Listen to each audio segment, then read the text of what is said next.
ಇವತ್ತು ನಾವು ಕನಕಧಾರಾ ಸ್ತೋತ್ರವನ್ನು ಪಠಿಸೋಣ.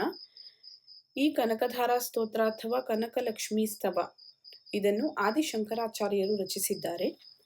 ಈ ಕನಕಧಾರಾ ಸ್ತೋತ್ರಕ್ಕೆ ಸಂಬಂಧಪಟ್ಟ ಹಾಗೆ ಒಂದು ಕತೆ ಇದೆ. ಒಟುವಾದ ಶಂಕರರು ಬಾಲ್ಯದಲ್ಲಿ ಗುರುಕುಲದಲ್ಲಿದ್ದಾಗ ಪ್ರತಿದಿನ ಭಿಕ್ಷಾಟನೆಗೆ ತೆರಳಿ ಅನ್ನಪ್ರಸಾದವನ್ನು ಸಂಗ್ರಹಿಸುತ್ತಿದ್ದರು. ಒಂದು ದಿನ ಅವರು ಮನೆಯೊಂದರ ಮುಂದೆ ಬಂದು ನಿಂತು ಭವತಿ ಭಿಕ್ಷಾಂದೇಹಿ ಎನ್ನುತ್ತಾರೆ. ಆ ಮನೆಯೊಡತಿ ತುಂಬಾ ಬಡವಳಾಗಿರುತ್ತಾಳೆ, ಆದರೆ ಅತ್ಯಂತ ಧಾರ್ಮಿಕಳು. ಮನೆಯಲ್ಲಿ ಭಿಕ್ಷೆಗೆ ಹಾಕಲು ಆಕೆಯ ಹತ್ತಿರ ಏನೂ ಇರಲಿಲ್ಲ. ಆದರೆ ಮನೆ ಬಾಗಿಲಿಗೆ ಭಿಕ್ಷೆಗೆ ಬಂದವರು ಹಾಗೆ ಬರಿಗೈಯಲ್ಲಿ ಹೋಗುವುದು ಅವಳಿಗೆ ಸಹಿಸಲಿಕ್ಕೆ ಆಗಲಿಲ್ಲ. ತನ್ನ ಈ ಪರಿಸ್ಥಿತಿಯನ್ನು ನೆನೆದು ಆಕೆ ದುಃಖಿಸುತ್ತಾ ಇರುತ್ತಾಳೆ. ಆಗ ಅವಳಿಗೆ ಮನೆಯಲ್ಲಿ ಒಂದು ನೆಲ್ಲಿಕಾಯಿ ಸಿಗುತ್ತದೆ. ಅವಳು ಅದನ್ನೇ ಶ್ರದ್ಧೆಯಿಂದ ವಟುವಿಗೆ ಭಿಕ್ಷಾ ರೂಪದಲ್ಲಿ ಕೊಡುತ್ತಾಳೆ. ಆಕೆಯ ಪರಿಸ್ಥಿತಿಯನ್ನು ಕಂಡು ದುಃಖಿತರಾದ ವಟು ಶಂಕರರು ಆಗ ಈ ಕನಕಧಾರಾ ಸ್ತೋತ್ರದ ರಚನೆಯನ್ನ ಮಾಡಿ ಅದರ ಮುಖಾಂತರ ಧನಲಕ್ಷ್ಮಿಯನ್ನು ಸ್ತುತಿಸುತ್ತಾರೆ. ಪ್ರಸನ್ನಳಾದ ಧನಲಕ್ಷ್ಮಿ ಕನಕಲಕ್ಷ್ಮಿ ಸ್ವರ್ಣ ನೆಲ್ಲಿಕಾಯಿ ಅಥವಾ ಸ್ವರ್ಣ ಆಮಲಕಿಯ ಮಳೆಯನ್ನು ಸುರಿಸಿ ಆ ಬ್ರಾಹ್ಮಣಿಯನ್ನು ಸಂಪದ್ಭರಿತಳನ್ನಾಗಿ ಮಾಡಿದಳು ಎನ್ನುವಂತಹ ಪ್ರತೀತಿ ಇದೆ. ಹೀಗೆ ಹುಟ್ಟಿದ್ದು ಈ ಕನಕಧಾರಾ ಸ್ತೋತ್ರ.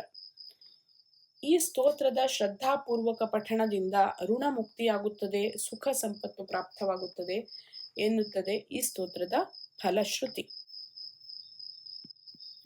ಅಂಗಂ ಹರೇ ಪುಲಕಭೂಷಣಮಾಶ್ರಯಂತಿ ಭೃಂಗಾಂಗನೇವ ಮುಕುಲಾಭರಣಂ ತಮಾಲಂ ಅಂಗೀಕೃತಾಖಿಲ ವಿಭೂತಿರಪಾಂಗಲೀಲಾ ಮಾಂಗಲ್ಯದಾಸ್ತು ಮಮ ಮಂಗಲ ದೇವತಾಯಾಃ.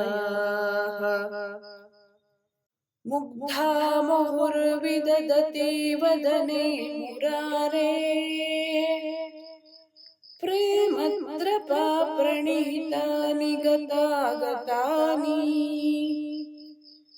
ಮಾಲಾದೃಶೋರ್ಮಧುಕರೀವ ಮಹೋತ್ಪಲೇಯಾ ಸಾ ಮೇ ಶ್ರಿಯಂ ದಿಶತು ಸಾಗರ ಸಂಭವಾಯಾಃ. ವಿಶ್ವಾಮರೇಂದ್ರ ಪದವಿಭ್ರಮದಾನದಕ್ಷಂ ಆನಂದ ಹೇತುರಧಿಕಂ ಮುರವಿದ್ವಿಷೋಪಿ ಈಶನ್ ನಿಷೇಧತು ಮಯಿ ಕ್ಷಣಮೀಕ್ಷಣಾರ್ಧಂ ಇಂದೀವರೋದರ ಸಹೋದರಮಿಂದಿರಾಯಾಃ. ಆಮೀಲಿತಾಕ್ಷಮಧಿಗಮ್ಯ ಮುದಾ ಕುಂದಂ ಆನಂದಕಂದಮನಿಮೇಷಮನಂಗತಂತ್ರಂ ಆಕೇಕರಸ್ಥಿತಕನೀನಕಪಕ್ಷ್ಮನೇತ್ರಂ ಭೂತ್ಯೈ ಭವೇನ್ಮಮ ಭುಜಂಗಶಯಾಂಗನಾಯಾಃ.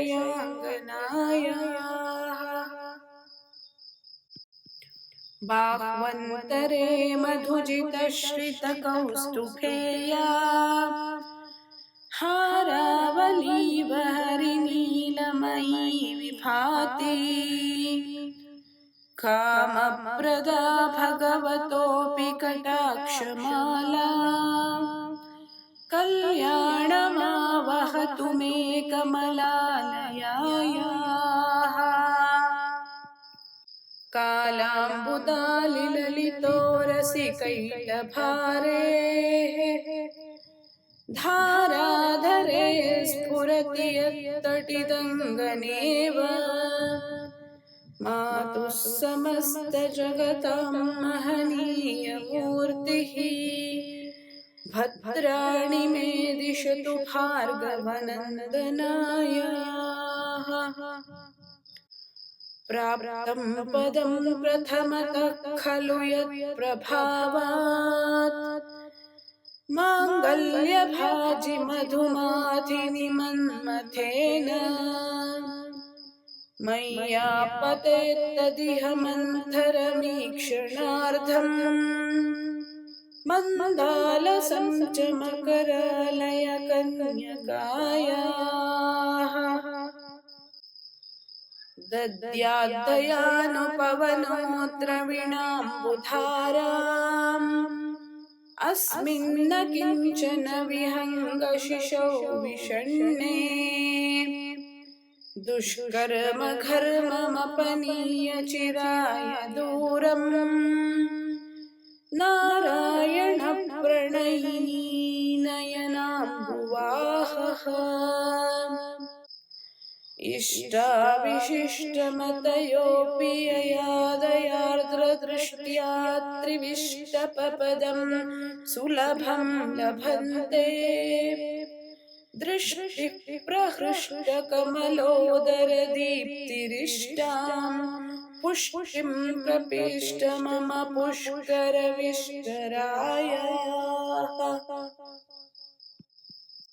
गीर्देवतेति गरुडध्वज सुन्दरीति शाकम्भरीति शशिशेखरवल्लभेति सृष्टिस्थितिप्रलयकेलिषु संस्थितायै तस्मै नमोऽस्त्रिभुवनैकगुरोस्तरुण्यै श्रुत्यै नमोऽस्तु शुभकर्मफलप्रसूत्यै रत्यै नमोऽस्तु रमणीयगुणार्णवायै शक्त्यै नमोऽस्तु शतपत्रनिकेतनायै पुष्ट्यै नमोऽस्तु पुरुषोत्तमवल्लभायै नमोऽस्तु नालीकनिभाननायै नमोऽस्तु दुग्धोदधिजन्मभूम्यै नमोऽस्तु सोमामृतसोदरायै नमोऽस्तु नारायणवल्लभायै सम्पत्कराणि सकलेन्द्रियनन्दनानि साम्राज्यदानविभवानि सरोरुहाक्षी त्वद्वन्दनानि दुरिताहरणोद्यतानि मामेव मातरनिशं कलयन्तु मान्ये यत्कटाक्षसमुपासनाविधिः सेवकस्य सकलार्थसम्पदः सन्तनोति वचनाङ्गमानसैः त्वां मुरारिहृदयेश्वरीं भजे सरसिजनिलये सरोजहस्ते धवलतमां शुकगन्धमाल्यशोभे भगवति हरिवल्लभे मनोज्ञे त्रिभुवनभूतिकरि प्रसीद मह्यम् दिग्हस्तिभिः कनककुम्भमुखावसृष्ट स्वरवाहिनी विमलचारुजलप्लुताङ्गी